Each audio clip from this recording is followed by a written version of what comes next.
Hey folks, welcome back to Honey Money SG. Today is another topic on Singapore property, and that begs the important question: should you go for a bank loan or a HDB loan to finance your property mortgage? And also I will talk a little bit about whether it's beneficial for you to pay off your housing debt early. So I did cover this topic in a previous Singapore property video, but I felt that that content was more relevant for this video, so I'll plug it in right here. Also, let's talk a bit about the housing loans, right? For public housing, there are actually two loans that you can choose from. One is the HDB loan and one is the bank loan. And every time the websites will always compare them. So let's take a look at what are the differences. So for the HDB loan, like the name suggests, you can only use it for public housing. And there's a loan to value of 85%. That means 15% must be coughed out as a down payment or deposit. And the entire 15% can actually be paid out from your CPF. So assuming that you got your housing grant and the housing grant is actually able to pay the 15%, then you essentially don't have to even fork out any cash or CPF from your side. Okay, all is paid out from the housing grant. Whereas if you look at the bank loan, your loan to value is only 75%. So 25% has to be paid as a down payment, whereas 20% max can be paid out from CPF. So you still have to cough out 5% as cash down payment. And then we take a look at the restrictions, right? You can actually switch from a HDB loan to a bank loan during your tenure, but you cannot switch the other way. You cannot switch from a bank loan to a HDB loan. So it's like a one-way switch, you know. So maybe if you are undecided yet, you can start with the HDB loan first. Then if you felt that the interest rates are really low for the bank, then you can switch it sometime later. Also, there are definitely early repayment penalties if you opt for a bank loan, whereas for a HDB loan, if you actually have more funds, more capital someday, then you want to pay down a larger amount, that's okay, there won't be any penalties. And if you look at the interest rates applied on the loans for now, if you look at HDB loan, it's actually at 2.6%, which is 0.1% above the ordinary account of CPF, 2.5%, right, plus 0.1, that's 2.6. And then if you look at the bank loan, it's actually hovering at around 2% for the fixed home loan package for HDB. So for now, the bank loan is still slightly cheaper than the HDB loan, but coming in a rising interest rate environment, we don't know whether the bank, after the 5 years, it may actually shoot up to maybe 3%. I don't know, it's really anyone's guess. So you have to look for the long term, right, whether HDB loan or bank loan is more suitable for you. Alright folks, welcome back. So you can see that there is actually a very big difference between a HDB loan and a bank loan. And I have laid out the differences so that you can make a better comparison for your own personal finance situation, which one to go for. But personally, if you ask me of the current situation between bank loan and HDB loan, I felt that it's really a very close fight. It's not like previously in a low interest rate environment where we could say that it's definitely better to go for a bank loan.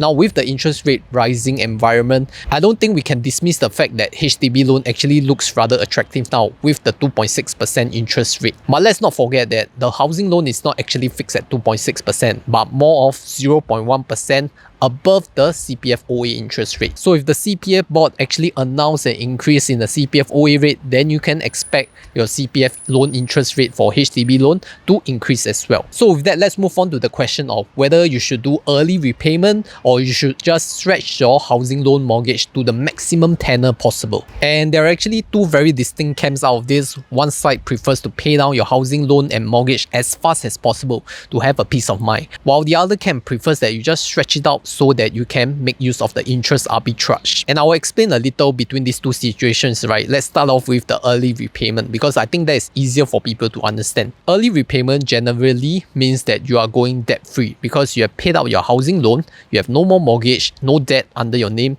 and that means you don't have to worry about losing your job because a lot of people actually depend on their day job to earn the monthly income and to pay their housing loan and mortgage. But what if one day the company announces a retrenchment exercise and you are actually left without a job? So that will actually put a lot of stress, a lot of mental stress in fact, on you as well as your family because they lost their sole breadwinner for some families, and maybe your spouse has to go back to the workforce again if you are a single income family, that they have to pay back to either the bank or or the Housing Development Board. So I think there's a lot of mental stress involved. Therefore, by doing early repayment, you can actually avoid all these issues together, because you can now live with a peace of mind and sleep soundly at night without worrying about whether you have a roof over your head. But the other side of the camp is that you actually can make use of the interest arbitrage because of the max loan tenor. While inflation actually works against you if you are holding cash, loans actually work the other way in your favor as you stretch out the max tenor, you see. Because assuming you are paying a $1,000 worth of mortgage every month, now the same $1,000 that you are paying today will be worth much more than the $1,000 that you pay 10 years later, which means 10 years later, your $1,000 that you're paying out of your pocket is actually worth less because of inflation. So you're actually using inflation to work for you, because now you don't have to fork out so much for that same $1,000 10 years later, right? Maybe some of you still don't understand. Let's put it this way. Assuming that you are buying a Malaysian property, and you know previously the ringgit exchange rate was like 1:2, right? 1 Singapore dollars to 2 Malaysian ringgit. And you actually secure your Malaysian housing debt in Malaysian ringgit. But right now, 10 years later, your 1 Singapore dollars equals to 3 Malaysian ringgit.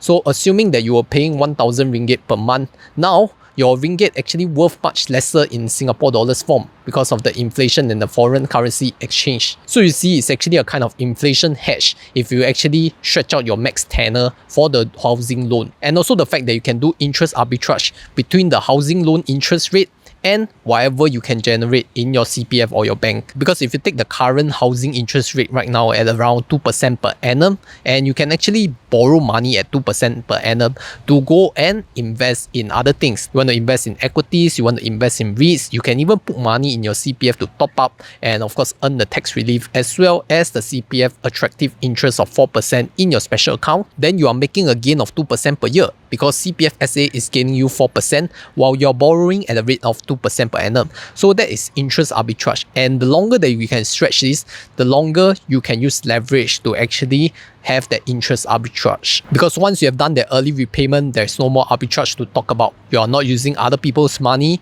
to do your investments or to do your CPF. You are using your own money, which means that if you don't invest, then you are not really making use of that arbitrage. So which one to choose, right? Early repayment or actually stretching out the tenor? I think you have to decide for yourself. And for myself, I'm personally more in the camp of stretching out the max loan tenor, because I believe that I still have the ability to generate investment returns as well as putting money in the CPF to make use of the interest and investment arbitrage. Also at the same time, I understand the concept of using housing loan as an inflation hedge, because 10 years from now, your monthly mortgage payment is worth much lesser now in terms of a true dollar value because of inflation. So there's really no right or wrong here. You just have to see which situation is more suitable for you and discuss with your partner or people that are funding the house purchase so that you all can make an informed decision which one is a better option for you. And if you are more interested in this kind of property discussions, then maybe look at my previous video where I talk about whether you should use cash or CPF to finance your property loan.